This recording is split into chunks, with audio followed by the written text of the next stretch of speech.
Si vous ne vous relevez pas du premier échec, vous ne vous relèverez jamais. Pensez à l'enfant, le petit enfant qui a envie de marcher. La première fois qu'il tombe sur sa couche, poum, tout le monde se précipite, il vient de tomber. Il s'est pas fait mal, hein. Il faut juste recommencer. Et un jour, ça marche. Visez la lune, au pire, vous atteindrez les étoiles, disait Oscar Wilde. Je suis Isabelle Lahière, journaliste et artiste, qui croit fermement qu'agir pour atteindre ses rêves est le premier pas vers le bonheur. Avec Visez la lune, je vous propose de partir ensemble à la rencontre de personnalités qui ont bravé les épreuves pour atteindre leurs rêves, ceci afin de vous inspirer à avancer vous aussi vers les vôtres. Parce qu'on n'a qu'une vie, alors autant qu'elle soit la plus belle possible.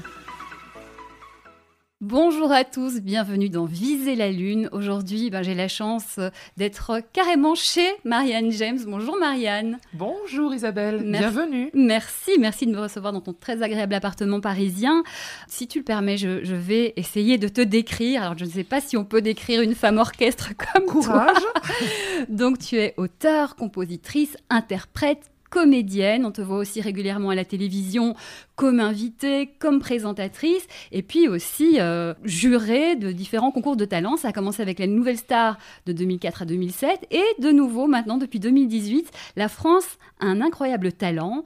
Voilà, on pourrait en fait te surnommer Madame 100 000 volts, sans doute l'énergie de la passion et de la générosité. Je te connais un petit peu et c'est comme ça en tout cas que je te ressens. Merci de nous recevoir pour parler de croire en ses rêves. Quand je t'ai expliqué mon projet, alors toi tu étais partie sur un truc mais on n'allait plus t'arrêter, donc je me suis dit oui, c'est la bonne personne. Mais avant de partir sur cette thématique, est-ce que tu serais d'accord qu'on parle de tout ton parcours mais en commençant du début? Ok. Alors toi tu es née à Montélimar en 62, fille de nougatier, d'abord de pâtissier et pâtissière, puis de nougatier et parfumeuse. Personne dans ta famille n'est artiste? Si, maman, elle avait fait du chant. Quand elle était jeune fille, elle faisait partie d'un groupe et elle chantait du Gloria Lasso, elle chantait Dalida, Piaf, etc. Elle avait une très, très, très jolie voix. Et papa, lui, il dessinait beaucoup sur ses gâteaux, il dessinait tout court. Il aimait bien croquer, crayonner. C'était deux artistes qui étaient commerçants surtout. Et puis, une chose extraordinaire est arrivée, Isabelle. On est en 76 à Montélimar. Moi, j'ai 14 ans. Ma sœur a donc déjà 18 ans. Les deux commerçants ont souhaité que leurs deux filles soient artistes. C'est rare, hein? Ils ont souhaité, mais il y avait quand même quelque chose. Parce que tu chantais, pendant que tu étais adolescente, tu chantais. Pascal peignait et moi, je chantais. Effectivement, dès l'entrée en 6e, j'avais essayé le piano. Je dois dire que je suis tombée sur un professeur de piano à Montélimar, dont on taira le nom, parce que cette dame avait une manière tout à fait brutale et stupide et complètement archaïque d'apprendre le piano. Donc ça m'a dégoûtée du piano et je le regrette parce que je pense que j'aurais aimé être une grande pianiste aussi. Ça fait partie des regrets de la vie, d'être tombée sur quelqu'un qui peut que te dégoûter de l'instrument. Juste une anecdote. J'avais peut-être un autre destin. Ouais. Et j'avais peut-être un autre destin. Ouais. Cette dame, quand je suis arrivée à l'âge de 6 ans, elle m'a mis devant sa table de salle à manger sur laquelle elle avait enlevé le bulgum et la nappe. Moi, sur une chaise avec les jambes qui touchaient pas par terre. Elle a posé 2 grandes feuilles du Dauphiné libéré, le journal, en papier, une sous ma main gauche, une sous ma main droite, bien plate. Et ce que je devais, en mettant ma petite mimine au milieu de la feuille, je devais lui rendre des boulettes de papier. C'est-à-dire qu'avec les doigts, je devais plier avec la force de mes mains l'ensemble de la feuille sans m'aider de l'autre main par main, pour chacune de ces doubles pages de papier. Quand on fait des boulettes de papier juste pour te muscler les doigts et que ton premier cours de piano, c'est ça, tu fais fuir les gens. Ouais. C'est juste pas possible. C'est juste pas possible. Mais comme tu le dis si bien, effectivement, c'est vers la guitare que je suis allée, puisque dès l'âge de 11 ans, à Montélimar, nous étions sur la place du marché. Mes parents étaient donc pâtissiers. Et très proche de notre boutique, il y avait un monsieur dans une toute petite boutique. Il y avait donc le rez-de-chaussée et la boutique, et puis 2 étages. Un premier étage qui comprenait qu'une seule pièce aussi, où là, c'était un petit peu le reste de ce qui rentrait pas dans la boutique, et les cours de guitare ou de piano. Et au deuxième, ils y vivaient avec sa famille, la famille Petrucciani. Lui, il s'appelle Antoine Petrucciani, dit Tony Petrucciani, et son trio de fils, les deux plus grands étant guitariste de rock, le second contrebassiste de jazz, Louis, Loulou Petrucciani, et le troisième, Michel Petrucciani. Le fameux Michel Petrucciani, pour ceux qui aiment le jazz, qui a été une étoile française dans le jazz, qui a traversé le ciel de la musique planétaire, puisqu'il n'était pas viable, il est même allé jusqu'à au moins ses 35 ans, alors qu'il aurait dû partir avant par une maladie orpheline et terrible qui faisait qu'il avait une tête plus grande que le corps. Oui, pratiquement. La maladie des os de verre, c'est ça? Voilà, je ne sais pas. En tout cas, le corps ne grandit pas, mais la tête, oui. Et le papa avait adapté le piano. Et j'ai 11 ans. Les cours ont commencé déjà au lycée à Limborne. Je suis donc en 6e. Et je décide de faire de la guitare. Voilà, pour essayer. Tony voit mon père Maurice. Ouais, Maurice, parce que Tony, il est corse. Ouais, ta fille, tu sais, les filles, le jazz. Ouais, je te l'apprends, mais bon, ça amusera le petit, quoi. Ils ont le même âge, hein, puisqu'il est né aussi en 62, Michel. Donc, je me retrouve face à un petit garçon, pour le coup, vraiment petit. Et ce gamin de 11 ans se met au piano, la gifle. Première gifle artistique pour moi. Exceptionnelle. Moi, j'ai pas de référence à ce moment-là, mais je comprends bien qu'il se passe quelque chose. Et il dit, si ta fille s'accroche et si vraiment elle travaille beaucoup, et surtout si elle est douée, peut-être qu'un jour... elle jouera de la guitare comme ça. Parce que le prof, il était prof de piano et prof de guitare. Mais le piano, je voulais plus qu'on m'en parle. Hein. Ah bah oui. Traumatisé. depuis que j'avais fait mes exercices de doigts en mâchonnant des... Non, stop. Et du coup, tu as eu envie de devenir guitariste? Oui. À ce moment-là? Tu sais, je me suis accrochée. Là, on est en septembre. Et dès Noël, 3 mois plus tard, on est en 73, je rentre en 6e. Ils se recroisent sur le marché. Je dois être avec mon père que je ne quittais jamais. Je le voyais si peu, il travaillait tellement que j'ai toujours été raide, dingue, folle, amoureuse de mon papa. Je ne le réglerai jamais. C'est comme ça, c'est l'homme de ma vie. C'est mon papounet qui est au ciel et qu'on embrasse.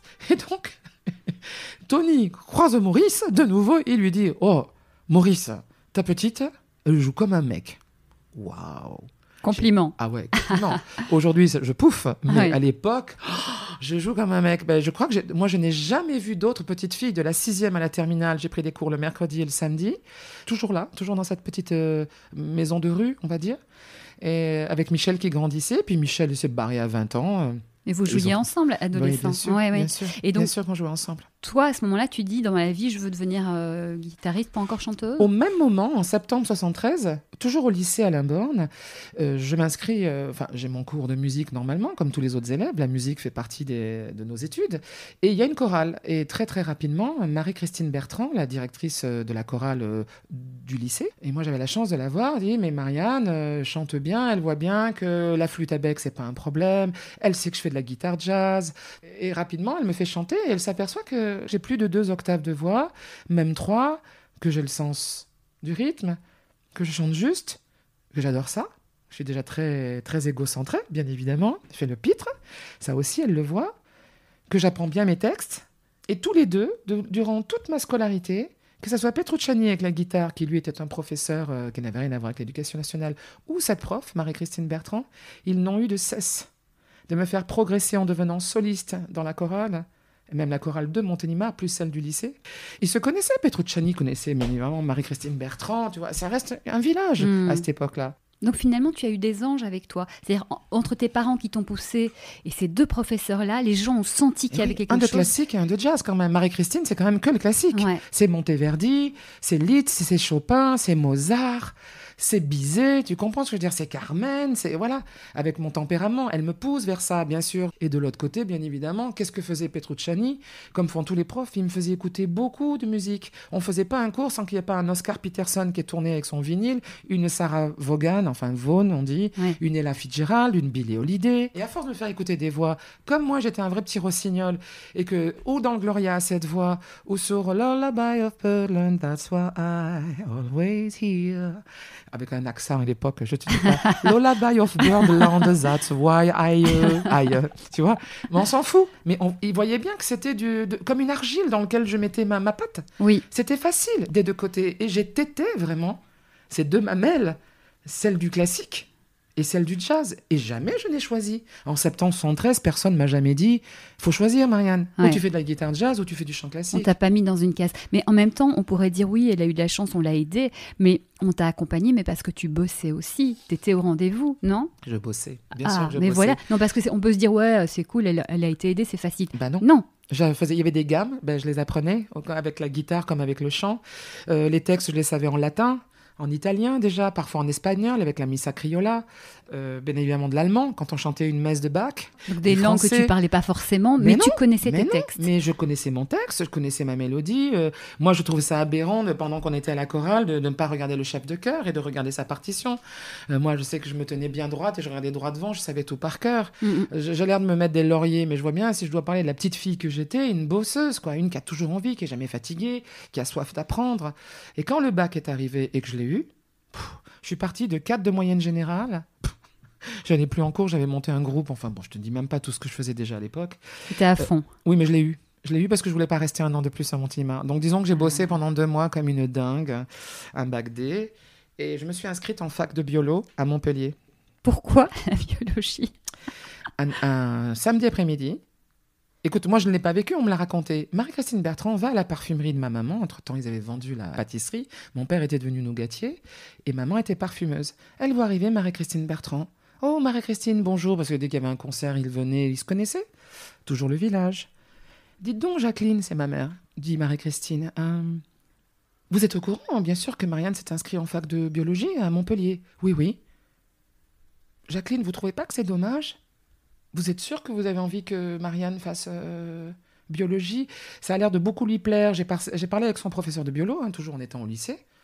Mais bien sûr, elle veut faire une recherche sur l'ADN, elle veut devenir chercheur, etc. Et tout. C'est bien, c'est bien. Mais je crois quand même qu'elle devrait faire musique. Je pense qu'elle devrait faire chant. Vous avez envisagé de l'envoyer à Paris ? Bon, maman a dit, on en a peut-être parlé, mais elle nous en a très peu parlé, effectivement.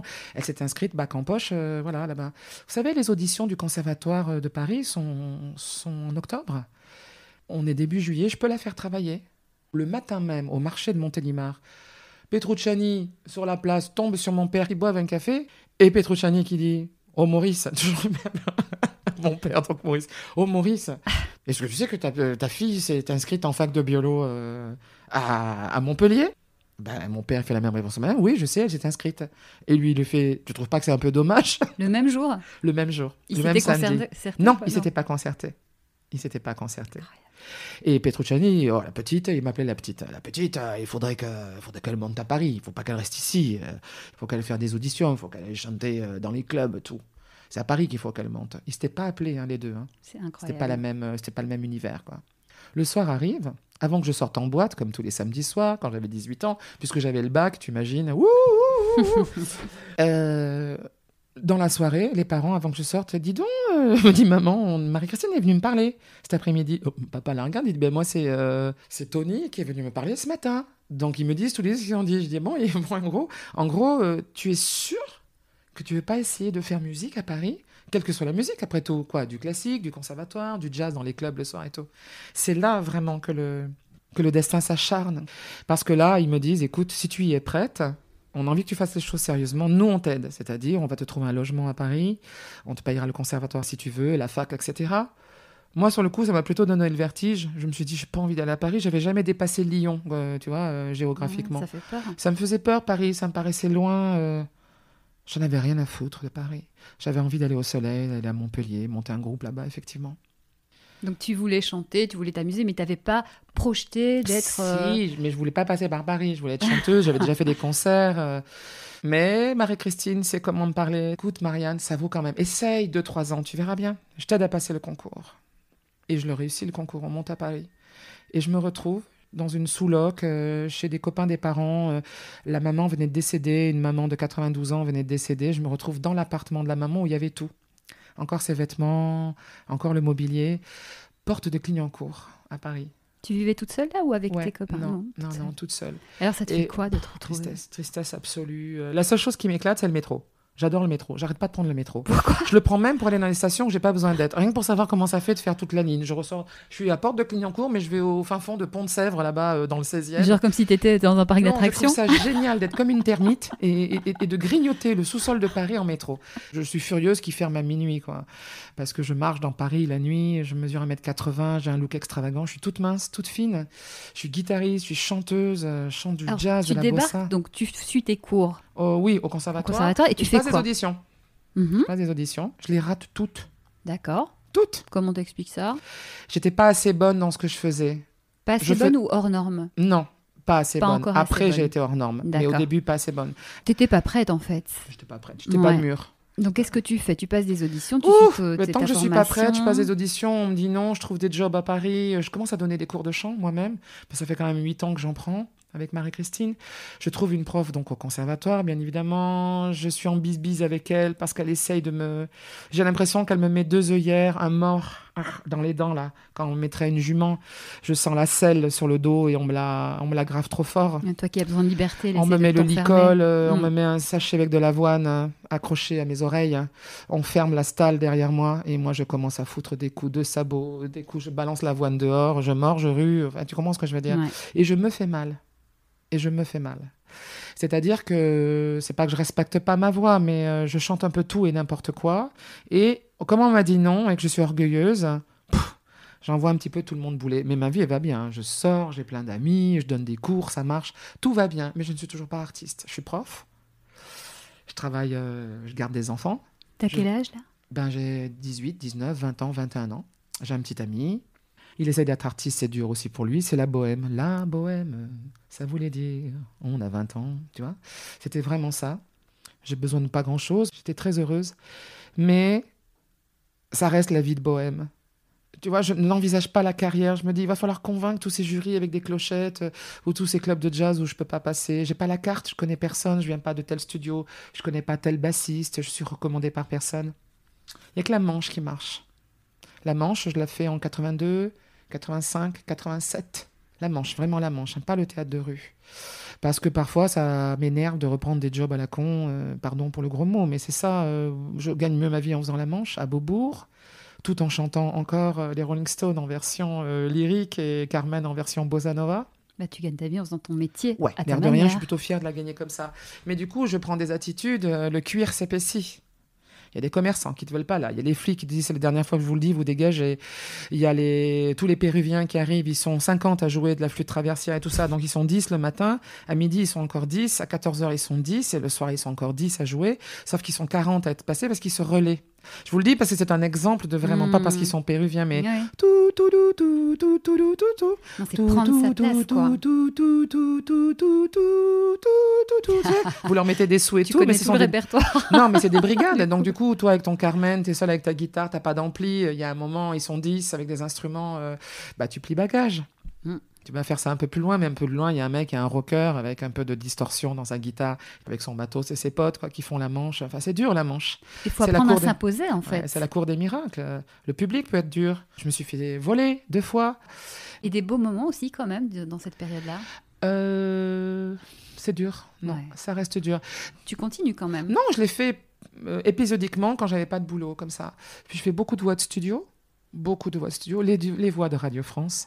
La bonne fréquence, c'est Radio France. C'était toi. Oui, le journal, midi.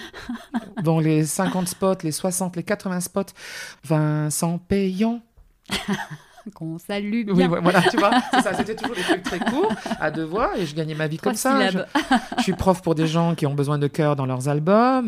Je vais à Bruxelles souvent faire des voix pour de la publicité. Donc tu fais plein de petites choses bien sympas, etc. Et alors, mais je suis toujours pas connue. Voilà. Où est-ce qu'à un moment, le déclic arrive? Enfin, qu'est-ce qui se passe? Je fais du théâtre de rue avec une compagnie de la Drôme, des Tourettes, juste à côté de Montélimar, qui s'appelle Délices Dada. À la fois très académique et très borderline, c'est du théâtre de rue. Et ces circuits sont en fin de compte des visites complètement surréalistes et drôlatiques, en tombant systématiquement sur un personnage. Ah, il leur manquait une nana. Je vois venir. Je vois venir. Donc moi, j'étais sur des visites guidées, qu'on appelle.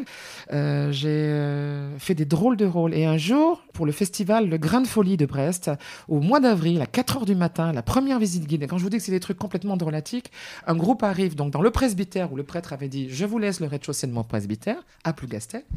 Et je lui avais dit « Mon cher père, je vais probablement me faire livrer une palette de gousses d'ail. » Et je pense qu'on va en distribuer aux groupes qui vont venir. Les guides vont dire « Vous ne pouvez pas rentrer dans le presbytère car là vit une étrange créature. » On avait fait grincer la porte.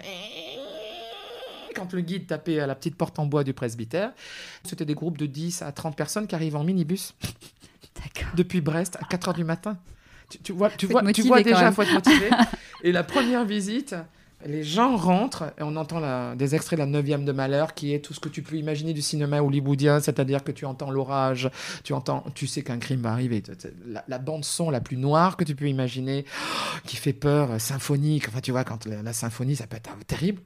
Et j'avais trouvé dans nos mâles à costume de Délice Dada un immense manteau en poil de Yeti synthétique. Oui. Je préviens tous les gens qui sont véganes et qui voudraient nous faire un procès. Mais je pense que le à ce Yeti, podcast. on ne tue pas les Yetis, tout va bien. Il fallait au moins 3 Yetis. Je mets des chaussures, genre des platform shoes de hard rockeuses, tu sais, des sortes de chaussures de bottes avec une tête de mort sur l'avant. Quelque chose de très féminin. Je me plante des dents de vampire sur les côtés, que je colle moi-même avec une colle à dentier. Je passe mon visage en noir, un peu comme un Huron, tu sais, c'est-à-dire au moins les yeux en noir. Je mets une perruque, je colle dessus un casque viking, c'est-à-dire, tu sais, un casque avec 2 grandes cornes de buffle ou je sais pas quoi. Et sur la 9e de Malheur, je les accueille entrer dans cette demeure et je prends une voix terrible d'opéra, plutôt comme un basse-baryton, parce que j'ai la chance d'avoir une voix très grave, comme un homme, exactement comme un homme.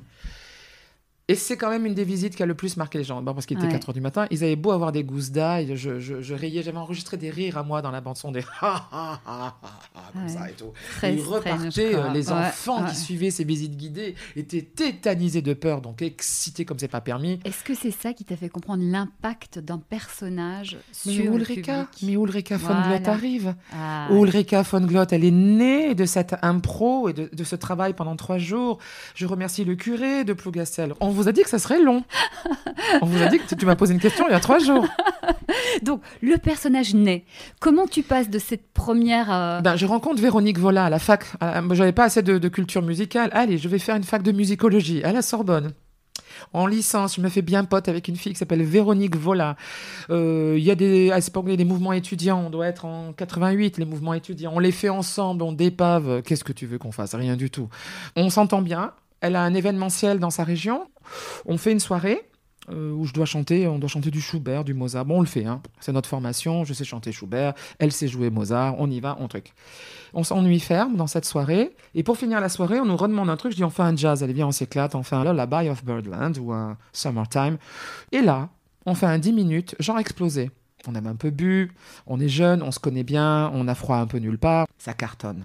On fait des petits cabarets dans les Yvelines, à Poissy, à Versailles, à Saint-Germain, enfin tu vois, toujours dans sa région. On dort le soir chez elle, on a une petite bagnole, et voilà, notre petit duo. Hors norme ? Oui, hors norme déjà. Et plus ça va, et plus on ne garde pas la ligne droite. Puis on finit par nous dire, écoutez, créez vos personnages. Donc naturellement, bien évidemment, la bagarre entre la diva et la pianiste. De fil en aiguille, on écrit Ultima Recital. Elle choisit d'autres choses professionnelles. Elle exprime son souhait de le faire moins. On rencontre un producteur. Je rencontre une nouvelle pianiste qui, elle, dit « Moi, je veux bien le faire, mais je veux bien faire toutes les dates. » Bref, on se sépare. D'accord. On signe, avant de se quitter, les droits d'auteur. Vraiment, le père et la mère, c'était vraiment nous, vraiment, avec Véronique Vola. Et on commence à faire des affiches dignes de ce nom avec la nouvelle pianiste. On rencontre Django Edwards, le metteur en scène Django Edwards, qui est le metteur en scène d'Ultima Recital. Donc lui, il accepte, il voit le spectacle, il me dit « Tu fais tout à l'envers ». Tout ça en américain, il ne parle pas le français, bien évidemment. C'est un mime, il est fou de son corps, il joue nu sur scène. Enfin bon, il faut y aller. Faut voir, bien déjanté, quoi. Alors lui, c'est le plus déjanté. Les Sex Pistols, c'est de la gnognotte à côté. Il est venu le metteur en scène. On a joué au Splendide. Et tout a commencé là, puisque quelques années après, on prend le Molière, et qu'on tourne, et qu'on fait jusqu'à des zéniths, et que Ulrika, avec l'accent allemand, etc. Combien de temps ? Donc, tu as commencé à 27 ans, ça a duré plus de 10 ans. Nous, on l'a écrit en 90-91, et on l'a arrêté en 2001. D'accord. Ça fait 11 ans. Ouais. On a 11 ans entre l'écriture et la fin. Et c'est là que la première fois, le grand public entend parler de toi. Il se passe un truc autour de ce personnage. Je ne sais pas si c'est le grand public, parce que le vrai grand public, c'est avec la Nouvelle Star. Oui, mais quand même, parce que moi, j'étais en Belgique à l'époque et je te connaissais. Ton statut avait dépassé même les frontières de la France. On jouait énormément en Belgique et en Suisse. Ouais. Ça cartonnait. Ouais. Cette diva était tellement cartoon. On n'avait pas besoin de comprendre le français pour savoir qu'elle était folle amoureuse du même homme qui s'appelait Siegfried von Siegfried, dont les initiales étaient SS. Car je jouais une Allemande nazie quand même. Non mais c'est marrant que tu dises ça parce que tu as la sensation que tu n'as pas été tant reconnue que ça. Non, alors parce que l'enfer est arrivé avec la Nouvelle Star. Jusqu'avant ça, j'ai pu me baigner tranquille sur les plages. J'ai pu continuer à faire des brocantes et des choses comme ça. Donc ça se passait bien, tu le vivais bien, ou c'était pas assez pour toi? Alors moi, je l'ai joué 1172 fois. J'estimais que je l'avais joué assez. D'accord. Et je trouvais aussi que l'accent allemand me faisait prendre des défauts vocaux. Je trouvais que ma voix devenait fatiguée, vraiment. Il y avait une fatigue de fond, probablement aussi une fatigue du personnage. Je m'en suis aperçue 2 ans après que j'étais fatiguée du personnage. Oui, avant de comprendre qu'est-ce que j'ai dû accepter de moi, les compromis pour continuer à la jouer autant de soirs, vraiment. Donc, après, ça doit être difficile à quitter aussi. J'ai adoré, je l'ai bu jusqu'à la lie. Hein. Est-ce que ce personnage aussi fort t'a pas un peu porté préjudice en termes d'image? Eh bien, exactement comme Étienne de Gushpati. Elle a fait des albums magnifiques derrière, donc vous n'avez peut-être pas beaucoup entendu parler, même si je pense qu'elle en a vendu. Mais quand tu as une grande tsunami de réussite comme ça, un Molière que tout le monde te veut, que tu te retrouves chez tous les présentateurs de télé en costume, que de Chavannes tu veux dans chaque émission avec ton accent allemand, quand tu veux, tu comprends ce que je veux dire, TF1, M6, France 2, tout le monde s'entre, voilà. Tout d'un coup, on ne te veut que comme ça. Et mon propre public ne me voulait que comme ça. Moi, j'ai reçu des lettres, pas d'insultes, mais vertes, acides, en disant comment pouvez-vous vous permettre d'arrêter ce personnage? C'est nous qui vous avons fait connaître dans ce personnage et nous, on a encore envie de le voir et vous avez décidé du jour au lendemain de plus le faire. Comment est-ce possible? Les gens t'en ont voulu de oui, ça? bien sûr. Comment tu as vécu la réaction des gens? Honnêtement, au tout début, j'ai d'abord pas compris. Puis j'étais en colère, ça m'a fait chier. Je les ai envoyés copieusement bouler. Puis je m'en suis foutue. Hein, au bout d'un moment, il faut avancer. Et après, je me suis dit, ils sont comme le petit canard. Quand le petit canard, il naît, la première personne qu'il voit, ça peut être un toutou, un adulte ou sa maman. De toute façon, la première personne qu'il voit, c'est elle. Voilà. Donc, il m'avait connu en Ulrika, il me voulait en Ulrika. Après, j'ai pensé à tous ces gens qui sont dans quelque chose qui marche et parce qu'il faut continuer à vivre, le font, mais parce qu'on le leur demande et non pas parce qu'ils en ont envie. Alors après, ils se convainquent que ça va bien qu'ils le font. Et moi, je me suis dit au fond de moi, avec mon orgueil légendaire et ma modestie légendaire, fuck off, vraiment, le mot c'est fuck off. Allez tous vous faire foutre. Vraiment, je pense à tous ces gens, ce public, les refaites Ulrika, elle était dangereuse, on l'aimait tellement et tout ça, sous-entendant, vous n'avez rien à dire, vous n'êtes pas belle, vous n'êtes pas bandante, vous n'êtes pas vocale, vous n'êtes pas ceci, pas cela et tout. En tout cas, c'est comme ça que tu le vivais. Mais c'était tous les jours, tous les jours. Il ne se passe pas une semaine sans que quelqu'un me demande de rejouer Ultima Recital. Encore aujourd'hui? Dans les professionnels comme dans la rue. Ouais. Et je leur réponds, c'est dommage parce qu'entre-temps, il y a Miss Carpenter qui est arrivée, il y a eu le Caprice de Marianne, il y a eu des pièces absolument étonnantes et détonnantes. Il y a eu vraiment, dans ce que je sais faire, c'est-à-dire ce métissage un peu almodovarien, c'est-à-dire quand même très mélangé, métissé, avec très entertainment, j'espère, très spectaculaire, toujours avec des perruques, des fossiles, des sortes de cousines d'Ulrika. Les gens disaient, oui, mais il n'y a pas l'accent allemand, il n'y a pas le lyrique, etc. Et tu as envie de leur dire, tant pis pour vous, vous ne l'avez pas vu. Heureusement, ça marche avec les... Mais ça ne marche pas autant que Ulrika von Gott, ça c'est sûr. Mais ce qui est fou, c'est qu'à ce moment-là, donc ça marche, on te reconnaît, on te demande, et tu décides d'accepter de faire une sorte de saut dans le vide en renonçant à quelque chose qui marche. Non, je suis plus futée que ça. Ah, raconte. On va tout savoir. On est en 2002, c'est l'année où on a... Jospin se fait éjecter copieusement. Un 21 avril, on voit écrit à 20h Le Pen Chirac. Personnellement, en tant que citoyenne, moi, ça me choque. Donc, on se bouge, on vote Chirac, 82%, c'est là aux élections. Mais dans la même année, en janvier, je perds mon prof de chant, adorée, Elisabetta Sandri, une grecque qui avait vécu en Italie, le même parcours que Calas, qui était amie avec Calas, une technique de voix remarquable. On perd Elisabeth, et malheureusement, le 10 avril, la mort de mon père. Moi, j'arrête Ultima Recital. Juste derrière, c'était prévu d'arrêter en avril 2002. Cette année 2002, ça a commencé avec la prof de chant, le père, les élections. Donc, c'est le côté citoyen. Vous me direz, j'ai pas mis tout au même niveau, bien évidemment. Et l'arrêt de ce spectacle. Ça a été ce qu'on appelle un gros virage. Je suis sonnée par beaucoup de choses, peut-être complètement anesthésiée par le rôle. Je ne sais plus même parler sans l'accent. Il y a des moments des rires. Il y a des rires encore qui reviennent. Tu vois bien, quand tu as joué pendant 11 ans un spectacle, tu vois, je vois bien. De toi, parfois. Oui, elle sort de moi. Je l'ai tellement portée, tu vois. Papa est parti, l'amour de ma vie. Maman, c'est pénible pour elle. C'est très, très, très, très, très dur. Elle est donc, il faut la porter. Je suis là. Ma sœur aussi. On est là. Et donc, cette année 2002 est terrible. Et elle se passe. Bon, elle se passe. Dans l'été 2003, j'accepte de faire À la recherche de la nouvelle star. Pourquoi est-ce qu'ils viennent me chercher ? Ça, c'est le destin. Parce que vraiment, les télés me connaissaient comme Pitre, mais moi, en tant que Marianne, ils savaient que j'avais une technique vocale et beaucoup de background d'artistes, cours, jardin, quatrième mur, tout ce qu'on connaît au théâtre. Qu'est-ce que j'ai à perdre ? Je ne fais pas de calcul là-dessus. La moitié de mon entourage dit non, surtout ne mets pas une patte là. Tu vas perdre tout ton crédit artistique, etc. L'autre me dit, tu as une carte à jouer, tu seras plus forte que le système, fais-le. Parce que c'est dangereux de faire de la télé quand on vient du milieu culturel, quand on vient de scène nationale, quand on a été moliérisé. Tous les moliérisés auxquels je pense font pas des émissions de talent show en étant jurés, voilà, en disant vous avez de la merde dans les oreilles, comme voilà, et vont s'enflammer pour des voix de gamins de 17 ans qui n'ont encore jamais rien fait, mais qui sont, pour le coup, je trouvais merveilleux. Je le fais. C'est diffusé au printemps. Si l'affiche d'Ulrika était trop embarrassante dans ma propre vie à porter, mais alors la 4x3 de Nouvelle Star. Et donc Nouvelle Star, ça change quelque chose. Tout d'un coup, je m'appelle Marianne James, ce qui n'était pas le cas avant. Je m'appelais déjà Marianne James, mais les gens m'appelaient Ulrika. Madame Ultima Recital, Madame Recital von Glott, Madame Ulrika von James, enfin, tout était mélangé. Et là, en 2-3 prime, Marianne James, ça m'a offert mon nom, ma gueule et tout. Et moi, j'ai appris, parce que la première année, j'étais encore en profil bas, on va dire, c'est-à-dire juste naturel. Et dès la deuxième année, c'est moi qui m'ennuyais. Et ben, j'ai sorti fossile, perruque, une fois blonde, une fois rousse, une fois avec des dreads, une fois avec des tresses, une fois avec un chignon, une fois en décolleté, une fois en SM, une fois en robe longue du soir. Enfin, pour t'amuser, en fait, à la base. Parce que les auditions, on adorait, on avait du boulot. Mais les primes, après, nous, on votait pas. On voyait nos meilleurs poulains se faire dézinguer par le public, et d'où les colères. Tu vois ce que je veux dire ? Donc... Voilà, la nouvelle star est arrivée. Et c'est une nouvelle, un nouveau 4x3. Et en fin de compte, dans sa vie, on ne décolle pas la fiche qu'en dessous, on en colle une autre dessus. Ouais. Voilà. Ça change quoi dans ta vie à ce moment-là ? La notoriété, le nom, et puis tout d'un coup, d'autres émissions qui t'appellent, qui te voudraient pour des choses, etc. et tout, mais jamais ce que je veux, moi. Donc des choses indigentes, des choses nulles, des choses pas bien, des choses mal produites, des choses bas de gamme. Des choses sympas aussi, parfois ? Rarement. Ah Rarement. Oui, pas terrible. On m'envisage toujours dans des choses que je n'ai pas envie de faire. À ce moment-là, tu as envie de faire quoi, toi ? Un show, un Marianne James show. Je n'y arriverai pas. Ça ne marche jamais. Il n'y a pas la place, il n'y a pas la case, il n'y a pas le prod, il n'y a pas l'envie, ils ne veulent pas. Avec des invités, un talk, des personnages, des chroniqueurs, et une vraie bande qui écrit pour chaque émission.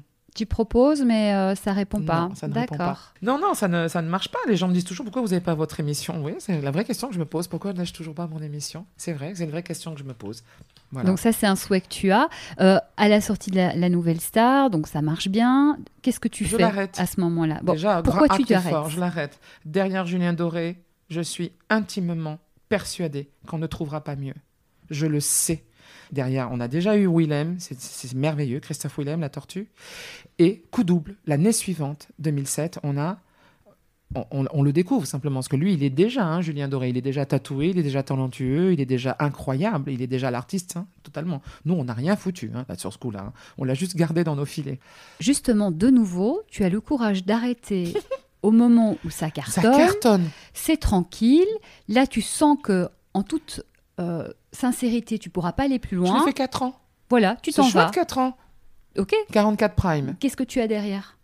Rien. Rien. Donc tu t'en Absolument vas. Rien. Il n'y a rien. Il n'y a Donc rien. C'est quand même il n'y a pas de pièce, il n'y a pas courageux. d'émission, il n'y a rien. Non, il n'y a pas de pièce, une stratégie ou quoi que ce soit. Non, aucune. Je l'arrête. C'est pas vertigineux de partir comme ça ? Je l'ai connu en arrêtant Ultima Recital. Ça cartonnait. Je peux le faire encore 2, 3 ans, 4 ans. Je pourrais encore le faire là. Comment tu te sens à ce moment-là ? Je suis déjà passée par là. Et ma liberté, j'ai besoin vraiment de la retrouver. Donc, je prends un peu de distance avec les plateaux, en sachant déjà qu'une carrière, c'est comme un dauphin. Tu es au-dessus de la vague, tu es dessous la vague. Tu es au-dessus de la vague, tu es au-dessous de la vague. Donc ça, tu l'as intégré, tu l'acceptes. Oui, je l'ai déjà intégré, bien sûr. Et donc, quand tu es au-dessous de la vague, tu crois que tu pleures et que tu restes chez toi ? Mais pas du tout. Quand tu es au-dessus de la vague, tu en profites pour faire un régime, tu t'occupes de toi, tu vois enfin ta famille correctement, tu passes un Noël normal, tu apprends une nouvelle langue. En fait, tu te recentres sur toi, tu reviens à une vraie vie avec des vrais gens, des choses un peu... Tu refais l'eau du puits et tu refais l'eau du puits. C'est-à-dire ton puits se re-remplit d'eau claire et tu vas pouvoir abonder de nouveau vers un projet ou théâtral et musical ou que musical, un album. Tu peux faire plein de choses, quoi. Et du coup, qu'est-ce qui vient derrière la Nouvelle Star ? J'ai travaillé avec Philippe Calvario. On a fait une très belle pièce au Théâtre de l'Athénée qui s'appelait La visite inopportune de Copy avec Michel Faux quand même. Michel Faux. C'était en 2011, ça. Incroyable, incroyable. Je jouais le rôle de la mort qui venait le chercher par 6 fois et qui 6 fois se faisait tuer dans l'hôpital où était le malade, joué par Michel Faux. Oh, je me suis régalée. Donc ça n'a pas duré longtemps, mais je l'ai joué. J'ai joué une comédie musicale qui s'appelait Rabbi Jacob, avec Éric Métayer. Bon, voilà, un binôme avec lui, mais j'ai joué son épouse. Mais qu'est-ce qu'on a rigolé pour monter cette pièce. Bon, voilà, on a joué ça au Palais des Congrès. Quelle aventure, quoi. Mise en scène de Patrick Timsit. Après, qu'est-ce que j'ai fait après ? Le Caprice de Marianne, qui a joué longtemps. Non pas les Caprices, mais le Caprice, qui était un stand-up musical où je racontais ma vie. Petrucciani, Marie-Christine, voilà, tout ça. Qu'est-ce qu'il y a eu encore ? C'était un voyage en terre inconnue, parce qu'il y a eu un avant, un pendant et un après. Ça a été en 2009. L'émission Frédéric Lopez. Voilà, donc j'ai fait quand même de très, très, très, très, très, très belles choses, quoi. Et tout d'un coup, donc, je rencontre Éric Emmanuel Schmitt, le metteur en scène avec Sébastien Marnier, mon co-auteur. On écrit donc Miss Carpenter. Et dans Miss Carpenter, tu joues le rôle d'une diva qui a été une grande star et qui ne se rend pas compte qu'elle ne l'est plus vraiment, c'est ça ? Oui, une très, très vieille dame, une octogénaire, qui a été et qui n'est plus. Et parfois, elle s'en souvient. Et parfois, elle pense qu'elle est encore riche alors qu'elle est ruinée. Elle habite encore avenue Foch, mais elle a les huissiers qui tapent à la porte et qui lui arrachent tout, les bijoux, les mobiliers, les lustres, etc. Elle a 3 homeboys, c'est-à-dire des serviteurs habillés en blanc qui sont là, mais on se demande un peu s'ils sont pas là pour rincer la vieille. On est entre Bettencourt et un peu plein de personnes âgées que j'ai rencontrées. Elle a un oursin dans le porte-monnaie, elle ment pour avoir la vérité, elle a tous les travers, mais elle a été. Ce texte, tu l'as coécrit, tu voulais dire quelque chose de particulier par rapport à être et avoir été ? Oui, la survivance, à ce métier, à soi-même, et même chacun, la survivance. Donc ça, tu l'as fait pendant 4-5 ans ? Ouais, 5 ans aussi, 4-5 ans, ouais.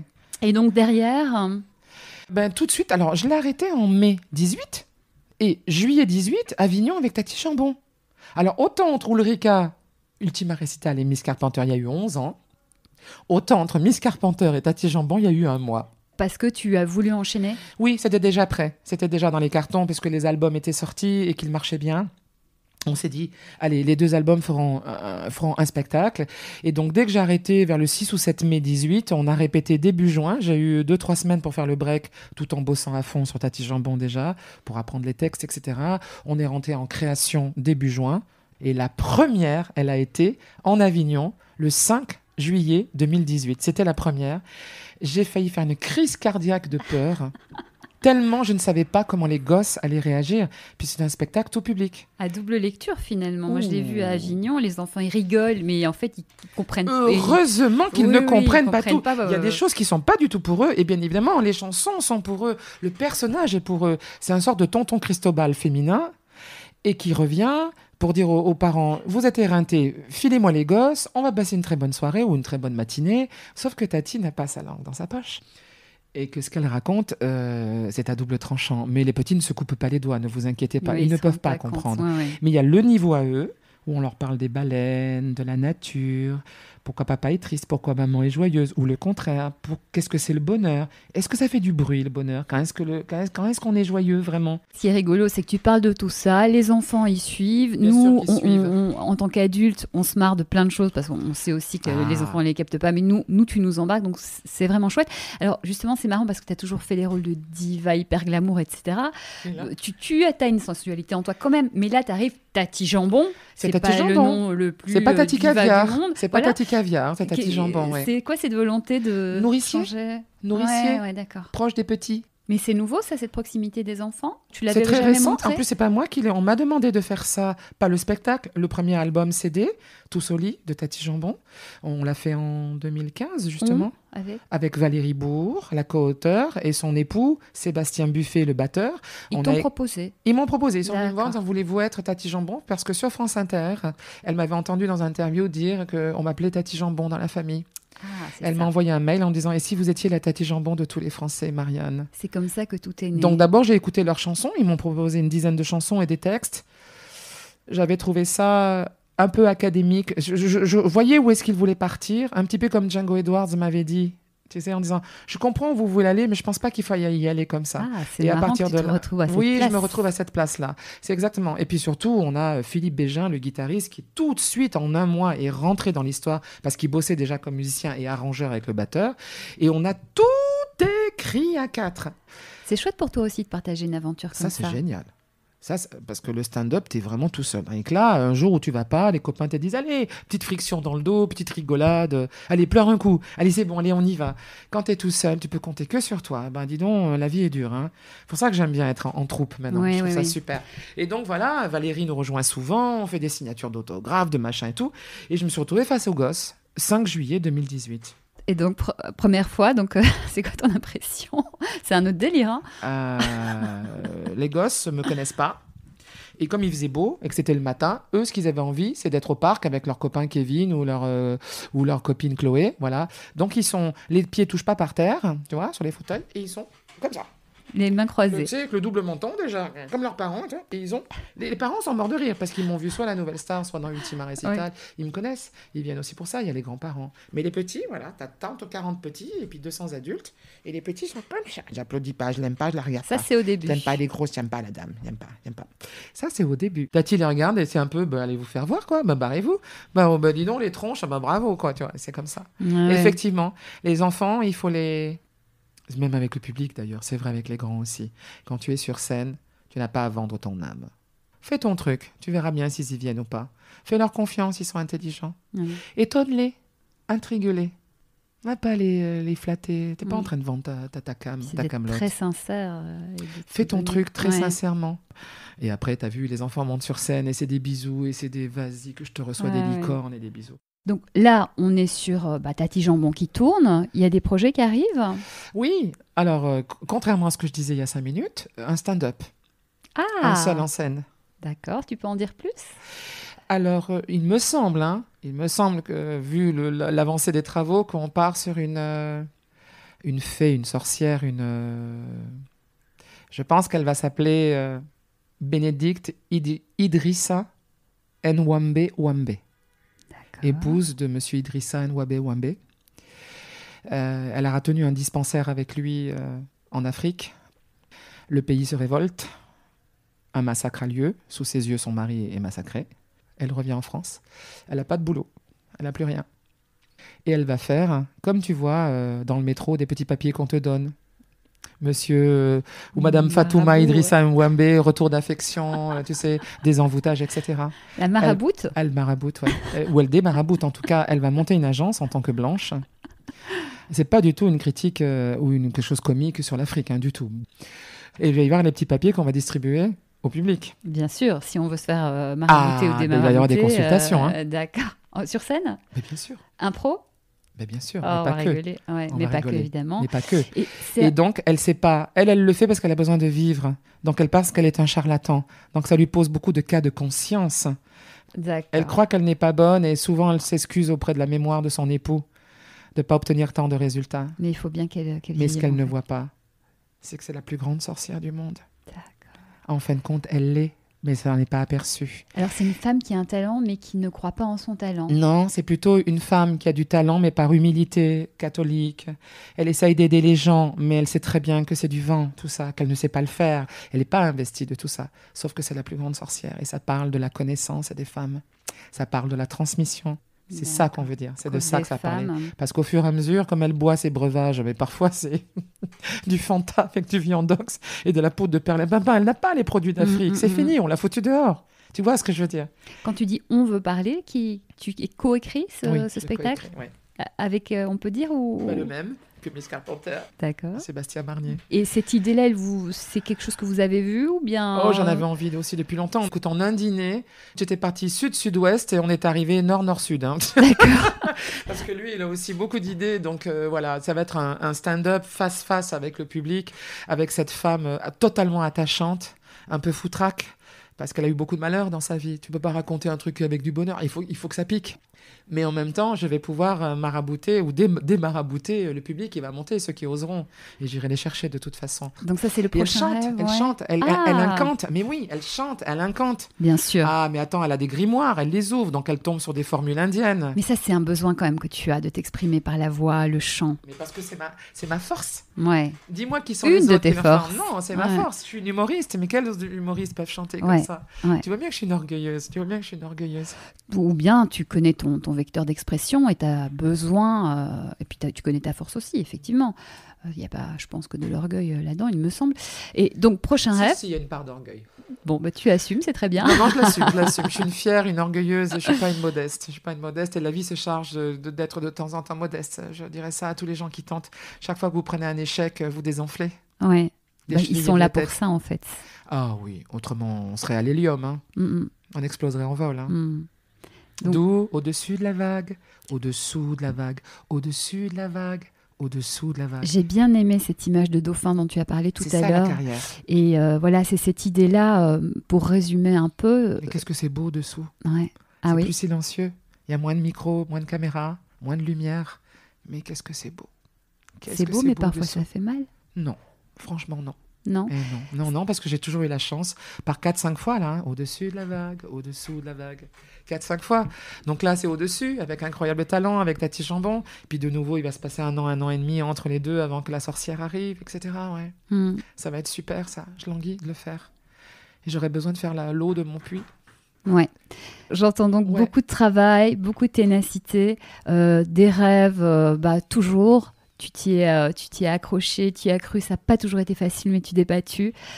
Marianne James, merci infiniment de nous avoir accordé ce temps, d'avoir partagé avec nous ce magnifique parcours. Oui, et juste dire aux gens, si vous ne vous relevez pas du premier échec, vous ne vous relèverez jamais. Pensez à l'enfant, le petit enfant qui a envie de marcher. La première fois qu'il tombe sur sa couche, poum, tout le monde se précipite, il vient de tomber. Il ne s'est pas fait mal. Hein. Il y a ceux qui choulent, qui pleurent, et qui ont peur. Et il y a ceux qui se remettent droit et qui continuent. Parce qu'ils n'ont pas eu mal, finalement. Il faut juste recommencer. Et un jour, ça marche. Merci pour ce cadeau. On prend, que ça marche pour toi, que ça marche pour chacun d'entre nous. Accrochons-nous à nos rêves. Merci Marianne, à très bientôt. Merci à toi. Voilà, c'est fini. Merci de nous avoir suivis. Nous espérons que cette interview faite avec le cœur vous inspirera. Nous serions d'ailleurs heureux de lire vos réactions et témoignages dans les commentaires. Vos retours sont précieux. Si vous avez aimé cet épisode, n'hésitez pas à le partager et aussi à mettre une note 5 étoiles. Déjà, ça fait très plaisir et en plus, ça aide à faire grandir le podcast. Et puis, abonnez-vous pour être informé des prochains épisodes car de très jolis invités arrivent encore. Soyez heureux et continuez à viser la lune car c'est dans cette direction que vous rencontrerez vos rêves. Je vous embrasse et je vous dis à très vite.